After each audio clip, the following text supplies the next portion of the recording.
Hello guys and welcome once again to my channel Pets Infomania. So guys, आज की इस video में मैं आपसे बात करने वाला हूं क्या first time dog owners Rottweiler को रख सकते हैं या नहीं।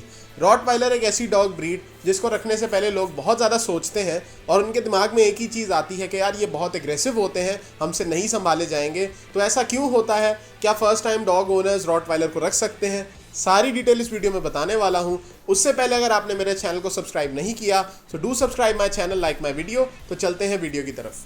तो गाइस, सबसे पहले बात करेंगे रॉटवाइलर के टेम्पर के बारे में कि इसका टेम्पर इतना शॉर्ट क्यों होता है, रॉटवाइलर इतना एग्रेसिव क्यों होता है।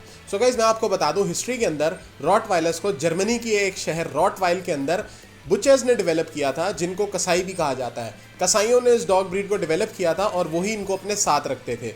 कहा यह भी जाता है कि रॉटवाइलर बेसिकली कैटल को ड्राइव करने के लिए और गोश्त को एक जगह से दूसरी जगह लेके जाने के लिए यूज़ किए जाते थे।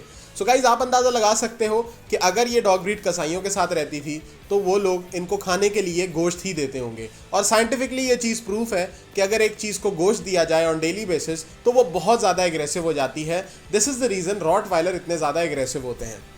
सो गाइज, अब बात करते हैं क्या first time dog owners Rottweiler को अपने साथ रख सकते हैं या नहीं। सो गाइज, मैं अपने एक्सपीरियंस से आपको ये रिकमेंड करूंगा कि अगर आप एक फर्स्ट टाइम डॉग ओनर हो और आपकी एक फैमिली है जहां पे आपने वो डॉग रखना है, तो मैं आपको सख्ती से रिकमेंड करूंगा कि आप रॉटवाइलर को अपने घर मत लेके आओ। उसका रीज़न ये है, सबसे पहला रीज़न, रॉटवाइलर एक फर्स्ट टाइम डॉग ओनर है। अगर आप इसको एडजस्ट भी कर लोगे अपने साथ तो ये सिर्फ आपके साथ ही एडजस्ट होगा, आपकी फैमिली के साथ एडजस्ट नहीं होगा। इस डॉग ब्रीड को सिर्फ एक ही ओनर चाहिए होता है और ये उसी की बात सुनता है। सेकेंड जो रीज़न है वो उसकी पावर और मस्कुलैरिटी। अगर आपके घर में कोई डॉग की वजह से ऊंच नीच हो जाती है तो ये डॉग ब्रीड इतनी बड़ी होती है, इतनी पावरफुल होती है और इतनी मस्कुलर होती है कि अगर कोई भी इंसिडेंट होता है तो आप उसको टैकल नहीं कर पाओगे, आपके लिए काफ़ी मुश्किल हो जाएगी और आपका नुकसान भी हो सकता है। इसीलिए फर्स्ट टाइम डॉग ओनर्स को मैं हमेशा रिकमेंड करता हूँ कि आप कोई टॉय ब्रीड लेके आओ या गो फॉर लैब्राडोर अगर आपको एक बड़ी डॉग ब्रीड चाहिए तो। हिस्ट्री के अंदर रॉटवाइलर्स से गार्डिंग और प्रोटेक्शन का काम बिल्कुल भी नहीं लिया जाता था। रॉटवाइलर्स वर्किंग लाइन की डॉग ब्रीड्स में काउंट होते थे और मोस्टली लोग इनसे काम ही लेते थे, गार्डिंग और प्रोटेक्शन नहीं करवाते थे।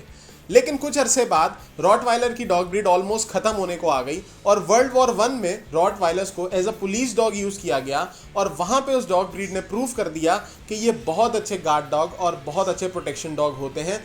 उसके बाद रॉटवाइलर से मोस्टली गार्डिंग और प्रोटेक्शन करवाई जाती है। So guys, first time dog owners के लिए मैं ये कहूँगा कि अगर आपने रॉटवाइलर लेना है तो सबसे पहले तो मैं रिकमेंड करूँगा कभी भी बड़ा कुत्ता मत लेना। हमेशा छोटा पपी लेके आओ, उसके बारे में ठीक ठाक रिसर्च करो, उसके बाद उस डॉग ब्रीड को अपने हिसाब से ट्रेन करो और उसको सोशलाइज करो अपनी फैमिली के साथ।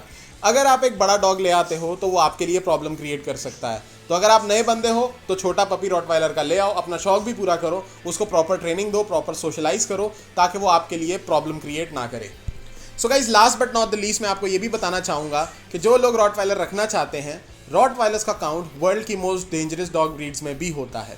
सो जो भी करना सोच समझ के करना। मैंने आपको ऑलमोस्ट काफ़ी डिटेल दे दी है इस डॉग ब्रीड के बारे में। सो गाइज, यही थी आज की वीडियो। आई होप आपको वीडियो अच्छी लगी हो तो भाई लाइक कर देना, सब्सक्राइब कर देना और बेल आइकन को दबा देना ताकि हर आने वाली वीडियो आपको मिलती रहे। और कमेंट्स में ज़रूर बताइएगा if there is anything missing. Love you all.